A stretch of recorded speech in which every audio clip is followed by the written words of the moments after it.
ఆరో రోజు కొనసాగుతున్న అసెంబ్లీ సమావేశాల్లో భాగంగా ఇందిరమ్మ ఇండ్ల బడ్జెట్ పైన వాడివేడి చర్చ జరిగింది. నియోజకవర్గాల వారీగా ఇస్తామన్న ఇండ్లకు మంజూరు చేసిన నిధులు సరిపోవని జనగామ ఎమ్మెల్యే పల్లా రాజేశ్వరరెడ్డి అడిగారు. దానికి ఉప ముఖ్యమంత్రి సమాధానమిస్తూ పేదలకు ఇళ్ల కోసం ఎన్ని వేల కోట్లైనా ఖర్చు చేస్తామని ఉద్ఘాటించారు. 4.5 లక్షలు ఇస్తామని చెప్పారు. 3,24,536 అలకేట్ అయినాయి.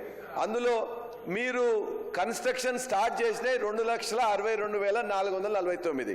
మరి బడ్జెట్లో మీరు ఇప్పటిదాకా పేమెంట్ చేసింది 5,000 కోట్ల రూపాయలు పేమెంట్ చేశారు. ఫస్ట్ విడతగా చేశారు. దీనికి సంబంధించినవి 12,500 కోట్ల రూపాయలు కావాల్సి వస్తుంది. మరి బట్టి గారు బడ్జెట్లో పెట్టింది ఈ సంవత్సరానికి, వచ్చే సంవత్సరం 12 నెలలకు కూడా పెట్టింది ఇందిరమ్మ ఇళ్ల కోసం 5,000 కోట్లు మాత్రమే.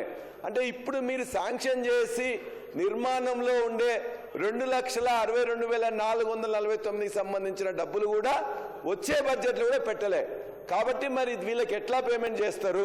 చివరి ప్రశ్న ఏంటంటే, మరి ఇవే కాకుండా వచ్చే సంవత్సరం కూడా మరి 3,500 ఇస్తామని మినిస్టర్ గారు చెప్పారు. పొంగులేటి శ్రీనివాసరెడ్డి గారు చెప్పినప్పుడు వచ్చే సంవత్సరం కూడా 3,500 చొప్పున ఇస్తాం, ఈ 3,500 అలాగూ ఆ 3,500 అలాగన్నారు. మరి ఈ 3,500కే 3,000 కోట్లు తక్కువైతున్నాయి. మరి వచ్చే 3,500 ఇల్లు ఇస్తారా ఇవ్వరా? ఇస్తే ఎప్పుడు ఇస్తారని చెప్పేసి మీ ద్వారా మంత్రి గారిని నేను రిక్వెస్ట్ చేస్తున్నాం. రాష్ట్రంలో ఉన్నటువంటి పేదవాళ్ళు అధ్యక్ష, గూడు లేనటువంటి వాళ్ళు ఆత్మగౌరవంతో బతకాలని, ఈ రాష్ట్రంలో ఏ పేదవాడు కూడా ఇల్లు లేకుండా ఉండకూడదనేటువంటి ఒక ఉన్నతమైనటువంటి ఆశ ఆలోచనతో 22,500 కోట్ల రూపాయలు ఖర్చు అవుతున్నప్పటికి కూడా, అంత పెద్ద భారమైనప్పటికి కూడా తప్పనిసరిగా ఈ రాష్ట్రంలో ఉన్న ప్రతి పేద కుటుంబం మన కుటుంబమే వాళ్ళ కోసం కట్టాలనేటువంటి ఆలోచనతో అంత భారాన్ని మోస్తూ పనిచేస్తూ ఉంటే అభినందించాల్సింది పోయి మీరు నియోజకవర్గానికి 4.5 లక్షలు ఇల్లు ఇస్తా అన్నారు, ఇవ్వట్లేదు, బిల్లులు తగ్గి. అధ్యక్ష, బిల్లులు వారు శాంక్షన్ చేసిన దగ్గర నుంచి పదే అధికారులతో రివ్యూ చేసుకుంటూ ఎంత బిల్లులు వస్తే అంత బిల్లులు ఇచ్చుకుంటూ వచ్చారు.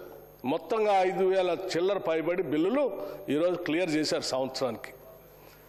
ఈ సంవత్సరం ఎన్ని వేల కోట్లు అవసరమైతే అన్ని వేల కోట్లు రిలీజ్ చేసుకుంటూ వచ్చిన తర్వాత ఒక అంచనాకు వచ్చి మొత్తంగా ఉరుకులు పెట్టిస్తే కూడా 5,500-6,000 కోట్లు దాటట్లేదు. కాబట్టి దానికి సరిపోయేంత పెట్టటమే కాదు, మళ్ళీ రివ్యూ చేసుకుంటూ వారానికి ఒకసారి బిల్లులు ఇచ్చుకుంటూ ఇంకా పెరిగితే కూడా ఇంకొక దగ్గర నుంచి ఎక్కడి నుంచైనా అడ్జస్ట్ చేసి ఆ బిల్లులు ఇవ్వడానికి సిద్ధంగా ఉన్నామని చెప్పి నిన్న బడ్జెట్ సమావేశంలో రిప్లై చెప్పేటప్పుడు చాలా స్పష్టంగా ఈ గౌరవ సభలో ఉన్నటువంటి సభ్యులందరికీ, దురదృష్టవశాత్తు అధ్యక్ష మీరు వినటానికి సిద్ధంగా లేరు, సభ వదిలిపెట్టి పారిపోయారు, బడ్జెట్ కాగితాలు దింపుతారు, చెవులో పూల్లా పెట్టుకుంటారు, పేదల కోసం ఏ సంక్షేమం ఉన్నా కానీ వినటానికి సిద్ధంగా లేరు మీరు.